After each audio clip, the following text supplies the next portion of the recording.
In accordance with Decision 77/506 of 16th of September 2022, I give the floor to the distinguished representative of Ukraine to introduce an address by the head of state. Mr. President, I have the honor to introduce the pre-recorded statement by His Excellency, Mr. Volodymyr Zelenskyy, President of Ukraine.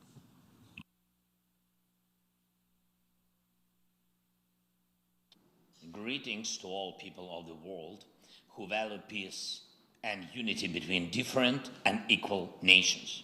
I wish you all peace. I thank you that we are united in our striving to restore peace and to guarantee peace for any nation that has become a victim of the armed aggression. A crime has been committed against Ukraine, and we demand just punishment. The crime was committed against our state borders. The crime was committed against the lives of our people. The crime was committed against the dignity of our women and men. The crime was committed against the values that make you and me a community of the United Nations. And Ukraine demands punishment for trying to steal our territory, punishment for the murders of thousands of people, punishment for tortures and humiliations of women and men, punishment for the catastrophic turbulence that Russia provoked with its illegal war, and not only for us, Ukrainians, but for the whole world, for every nation that is represented in this hall of the UN General Assembly. I'm speaking on behalf of the state which is forced to defend itself, but has the formula for peace. I'm speaking to everyone who wants to hear how to achieve peace. I will present a formula that can work, not only for us, but for everyone who may find themselves in similar circumstances as we did. It's a formula that punishes crime, protects life, restores security and territorial integrity, guarantees security, and provides determination. There are 5 preconditions for peace. Dear Mr. President of the General Assembly, dear Secretary General of the United Nations, dear heads of states and governments, dear journalists, nations of the world, Ukraine wants peace. Europe wants peace. The world wants peace. And we have seen who is the only one who wants war. There is only one entity among all UN member states who would say now, if he could interrupt my speech, that he's happy with this war, with his war. But we will not let this entity prevail over us, even though it's the largest state in the world. Ukraine showed strength on the battlefield, using its right to self-defense in accordance with Article 51 of the UN Charter, and no one will reproach us now or in the future with weakness or inability to fight for ourselves, for our independence. We are achieving a result in this fight, and we see what the end of this war will be and what will be the guarantees of a stable peace. The UN Charter proclaims the equality of nations, and we proved that Ukraine is equal among the equals. The UN Charter protects the inviolability of borders, and we confirm our state borderline by expelling the occupiers outside.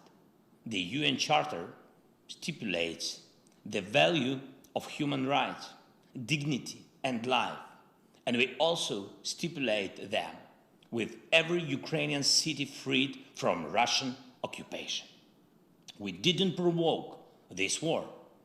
We held 88 rounds of talks in various formats to prevent this war, just from the beginning of my presidency until February 24 this year. But Russia, instead of stopping the crime of aggression, which it started back in 2014, turned it into a full-scale invasion. And we have no choice but to defend ourselves. We do it. We push the aggressor beyond the internationally recognized border of the Ukrainian state. And this is the first item of our peace formula. Comprehensive item. Punishment. Punishment for the crime of aggression. Punishment for violation of borders and territorial integrity. Punishment that must be in place until the internationally recognized border is restored, until the aggression stops, and until the damages and losses for the war are fully compensated. Therefore, sanctions against the aggressor are part of the peace formula. Blocking the trade and relations with the aggressor is a part of the peace formula. All this is a punishment.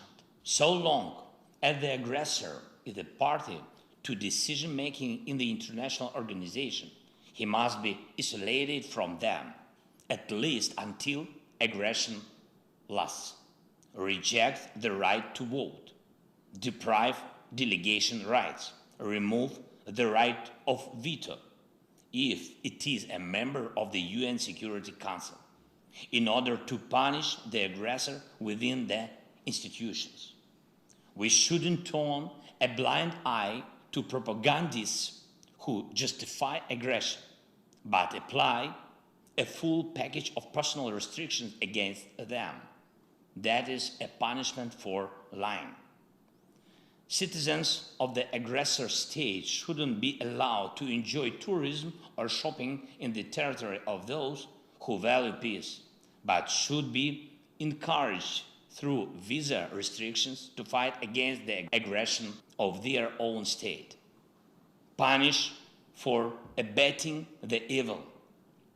A special tribunal should be created to punish Russia for the crime of aggressor against our state.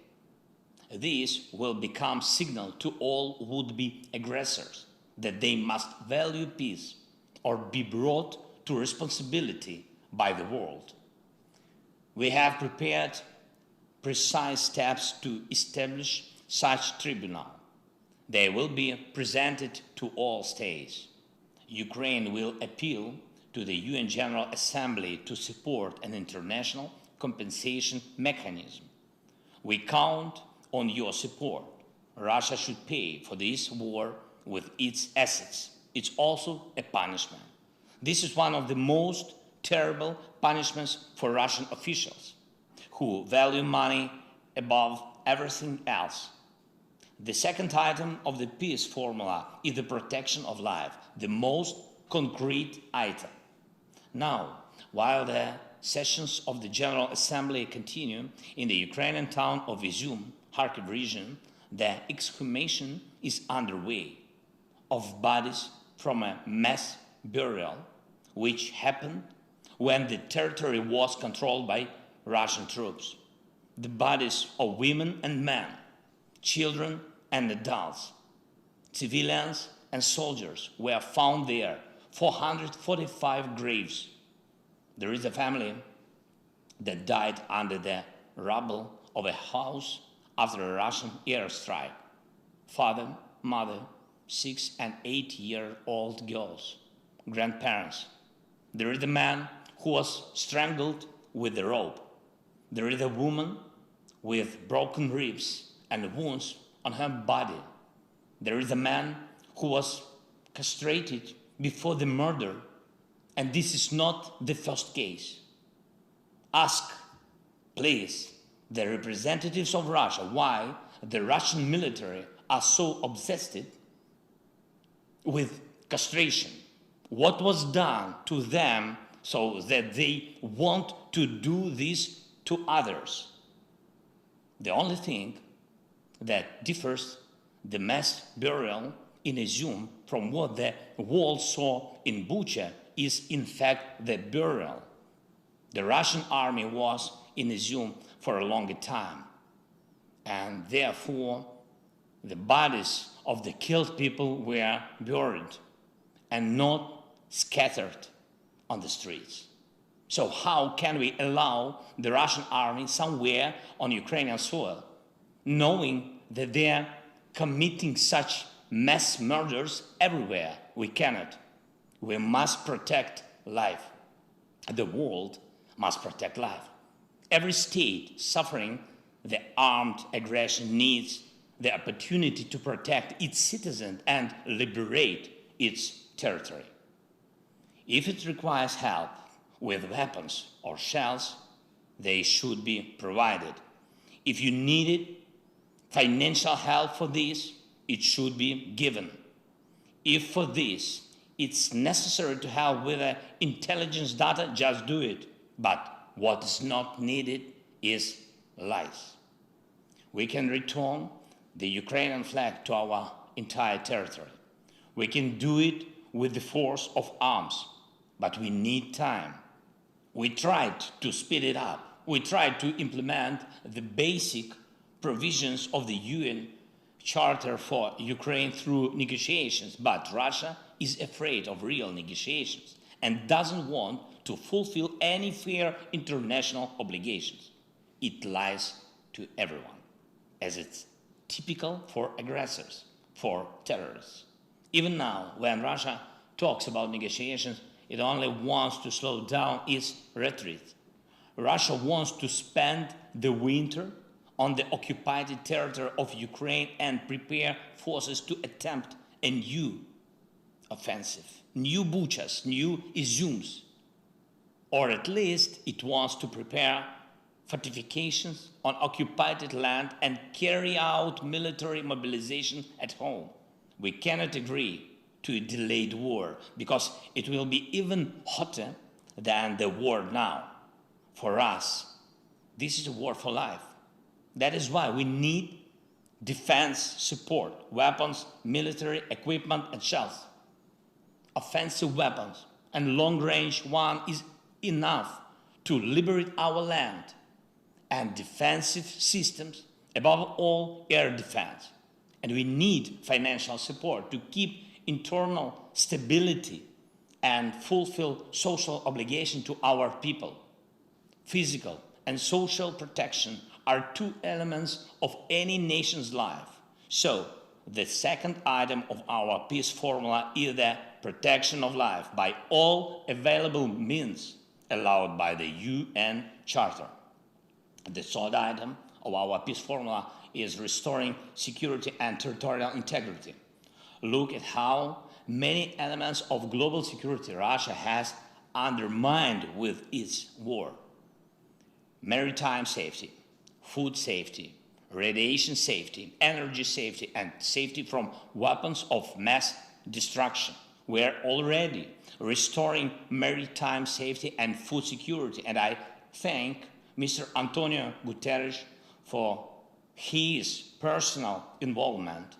Algeria, Ethiopia, Egypt, Libya, Kenya, Somalia, Sudan, Tunisia, Bangladesh, Israel, India, Iran, Yemen, Cyprus, China, Korea, Lebanon, Turkey, Belgium, Bulgaria, Greece, Ireland, Spain, Italy, Netherlands, Germany, Romania, and France have already received Ukrainian agricultural products. And we have to increase the supply by sea, both under market conditions and within the UN food program, for which Ukraine is always a reliable partner. And by the way, despite all the difficulties caused by the war, we decided to provide humanitarian aid to Ethiopia and Somalia. So we will send them an additional amount of our wheat. But it's more difficult with other security elements. On the eve of the General Assembly meeting, Russia fired missiles at the South Ukraine nuclear power plant. The explosion hit the station buildings. Windows were broken. Walls were damaged. The rockets exploded only 300 meters from the walls of the reactors. And this is after the IAEA's clear appeal to Russia to stop any hostile activity against any nuclear facilities of Ukraine, and in particular against the Zaporizhzhia nuclear power station, the largest one in Europe, which Russia has turned into a target. And that makes all of you a target.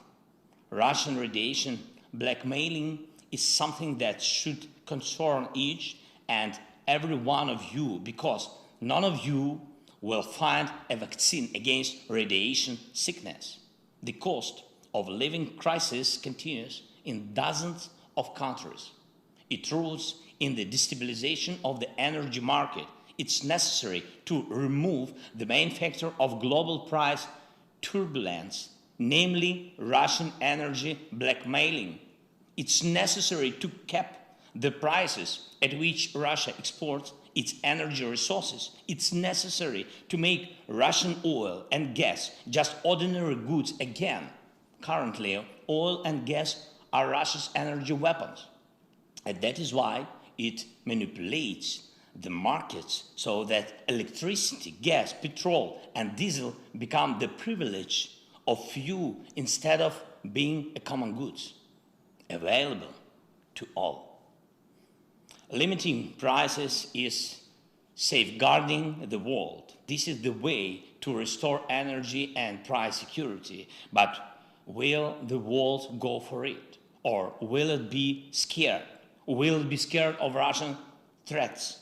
It's necessary to take only one strong step, after which everything will become clear. The time has come for this. This step will put everything in place. After the Russian missile terror, after the massacres, after Mariupol, after the burning of the Ukrainian prisoners in Olenivka by the Russian military, after blocking the ports, after the strikes of the Russian tanks and missiles on nuclear power plants, and after threats to use nuclear weapons, which have become the rule, not the exception for Russian propagandists. We must finally recognize Russia as the state of sponsor of terrorism at all levels, in all countries that confess the values of peace and protection of human life, legally, politically. If you don't have a legal mechanism, you can make a political decision in the parliaments. This is the foundation for restoring global security. If this strong step is taken, doubts will disappear whether to take other important steps. And what is very sensitive is the border, the territorial integrity. When one country tries to steal the territory of another state, it puts all of the world nation under attack. Global security cannot be restored without restoring the territorial integrity of the nation which suffered the armed aggression. So the third item of the Ukrainian peace formula is the restoration of security and territorial integrity. The fourth item is security guarantees. Every nation has the right to security guarantees, not only the largest nations, not only the most fortunate ones. We have proposals to upgrade the security architecture for Ukraine and for Europe and the world, which will not allow any more aggression against us. We are already presenting them to partners.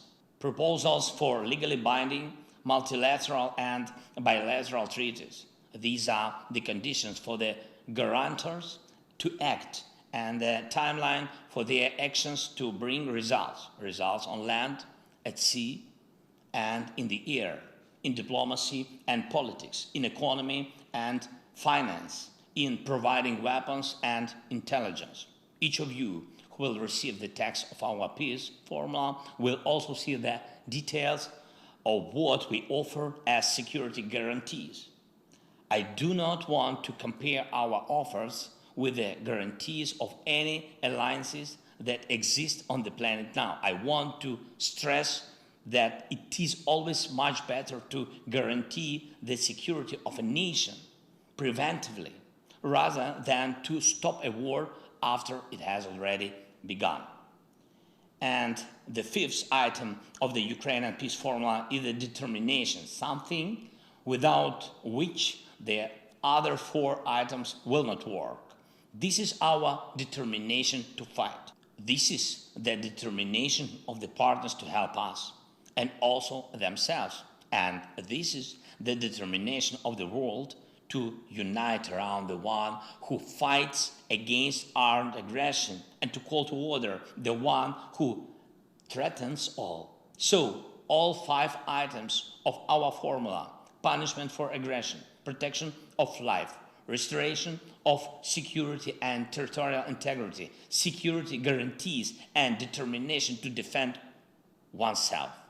This is the formula of crime and punishment, which is already well known to Russia.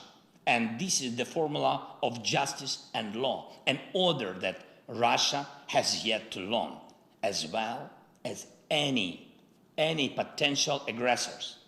What is not in our formula? Neutrality. Those who speak of neutrality when human values and peace are under attack mean something else. They talk about indifference, everyone for themselves. Here is what they say. They pretend to be interested in each other's problems. They take care of each other formally. They sympathize only for protocol, and that is why they pretend to protect someone, but in reality, they protect only their vested interests. This is what creates the conditions for war. This is what needs to be corrected in order to create conditions for peace. All you need is determination. There was a lot of talking about reforming the UN. How did all end? No result. If you look carefully at our peace formula, you will see that its implementation is already becoming a de facto reform of the United Nations. Our formula is universal and unites the North and the South of the world. It calls for the world's majority and encourages to expand the representation of those who remain unheard. This is an imbalance when Africa, Latin America, most of Asia, Central and Eastern Europe comply with the right of veto that they themselves never had. And this is what Ukraine is talking about. And have you ever heard such words from Russia? But it's a permanent member of the Security Council. For some reason. For what reason? No Japan or Brazil, no Turkey or India, no Germany or Ukraine. The day will come when this will be resolved. As for the talks between Ukraine and Russia, probably you have happened to hear different words from Russia about the talks, as if they were ready for them.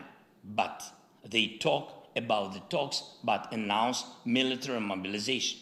They talk about the talks but announce pseudo-referendums in the occupied territories of Ukraine. What is true then? The military mobilization in Russia is true. Sham referendums are also true. Russia wants war, it's true, but Russia will not be able to stop the course of history. Mankind and the international law are stronger than one terrorist state. Russia will be forced to end this war. The war, it has started. I rule out that the settlement can happen on a different basis than the Ukrainian peace formula.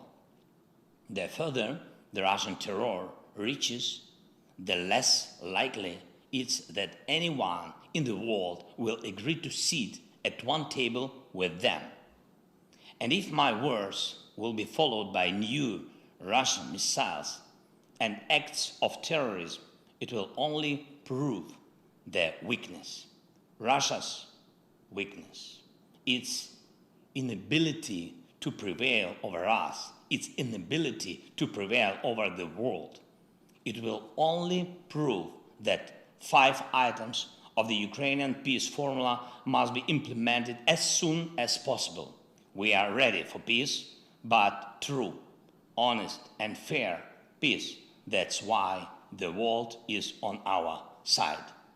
And finally, I want to thank 101 countries that voted for my video address to take place. It was a vote not only about the format, it was the vote about principles. Only 7 countries voted against: Belarus, Cuba, North Korea, Eritrea, Nicaragua, Russia, and Syria. 7 who are afraid of the video address. 7 who respond to principles with a red button. Only 7. 101 and 7. France, if this coalition is against our determination, then I congratulate you all, because this means that peace will prevail over any aggression and that there is no obstacle for us to implement the peace formula. I thank you for your attention. Once again, I wish you all peace. Slava Ukraini!